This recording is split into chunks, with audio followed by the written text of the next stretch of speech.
कौमारभित्त rapid revision series का lecture number 10। आज हम गर्भ वृद्धि विकास क्रम पढ़ेंगे, जो कि पॉइंट नंबर 9 है हमारे कौमारभित्त सिलेबस का।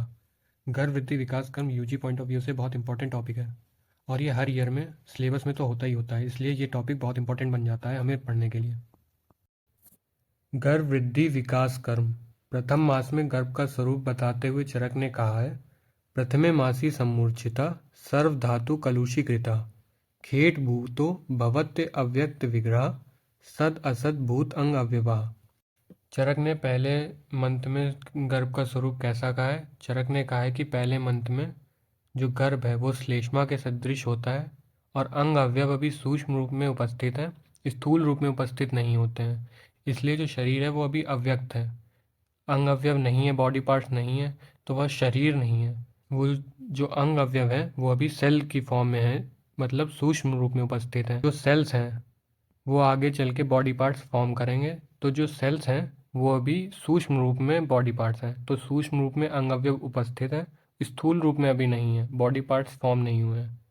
तो इसको हम पूरा समझ लेते हैं कि वह सर्वगुण आत्मा गर्भत्व को प्राप्त होकर गर्भ में अवतरित होकर प्रथम मास में सभी धातुएं 5 महाभूत से कलुषित होकर, कलुषित का मतलब है मिश्रित होकर, खेटभूत या श्लेष्मा सदृश होकर सत असत अंग अवयव, सत असत अंग अवयव मतलब सूक्ष्म रूप में अंग अवयव है और स्थूल रूप में नहीं है।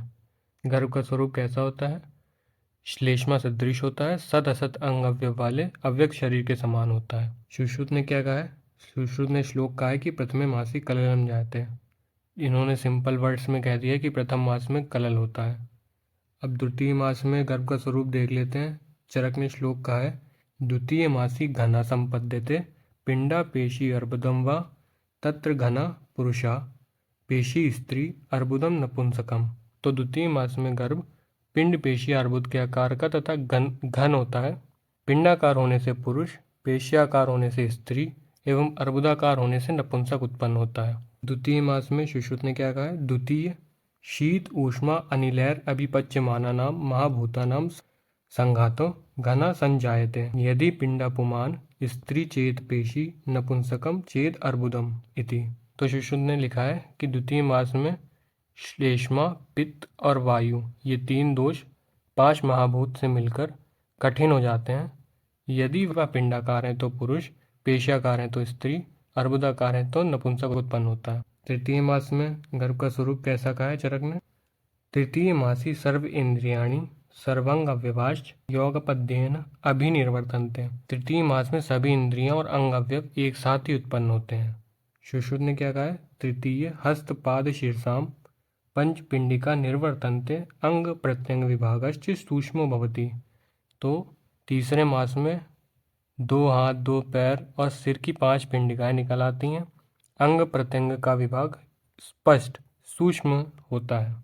चतुर्थे मासी स्त्रीत्वम आपद्यते गर्भा तस्माद् तदा गर्भिणी गुरु गात्रत्वम अधिकम आपद्यते विशेषेण। चरक ने क्या कहा है? चतुर्थ मास में गर्भ स्थिर हो जाता है, इसलिए जो गर्भिणी है उसका शरीर जो है वो नॉर्मल से भारी हो जाता है। सुश्रुत ने क्या कहा है? चतुर्थे सर्व अंग प्रत्यंग विभागा प्रव्यक्तो भवति गर्भ हृदय प्रव्यक्ति भावाश्च चेतना धातुर अभिव्यक्तो भवति।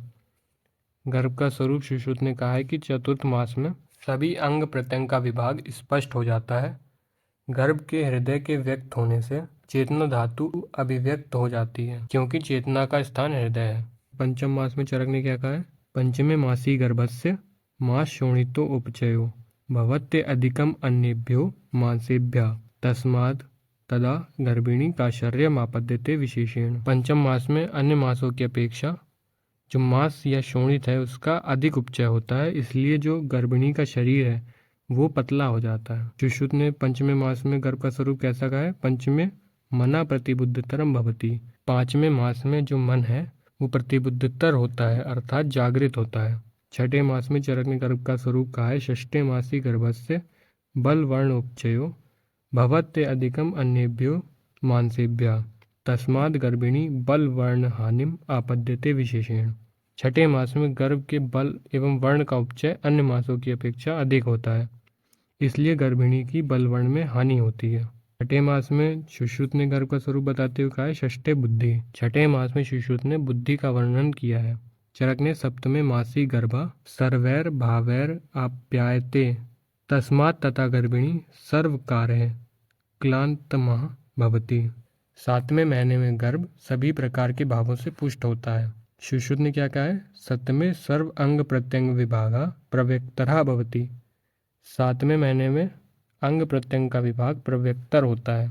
आठवें मास में स्वरूप क्या कहा है चरक ने? आठवें मासी गर्भश्च मातृतः गर्भतश्च माता रसहारिणी भी संवाहिनी अभि मुहुर मुहुर ओजा परस्परत आदध्यते गर्भस्य असंपूर्णत्वान्। अष्टवें मास में गर्भ की असंपूर्णता के कारण रसवाहिनियाँ मतलब रसवाही धमनियाँ इनके द्वारा ओज का बार बार गर्भ एवं माता में आदान प्रदान होता है। इसलिए गर्भिणी जो है बार बार प्रसन्न बार बार म्लान हो जाती है। इसलिए इस मास में यदि गर्भ का जन्म हो जाता है तो आठवें मास में प्रसव ना कराए। सुश्रुत ने क्या कहा है? अष्टमे अस्थिरत्व भवत्य ओजा। सुश्रुत ने कहा है आठवें मास में ओज अस्थिर होता है, इसलिए इस समय उत्पन्न जो बालक है ओज के अनुपस्थित होने से एवं जल भाग होने के कारण जीवित नहीं रहता है। अब माइलस्टोन देख लेते हैं बच्चों में। First to 3 months. First to 3 months में क्या है? Lift hands, grasp object, coos and gurgles. 4 to 6 month में क्या है? Triple R, rolls over, reaches for object, recognises familiar faces.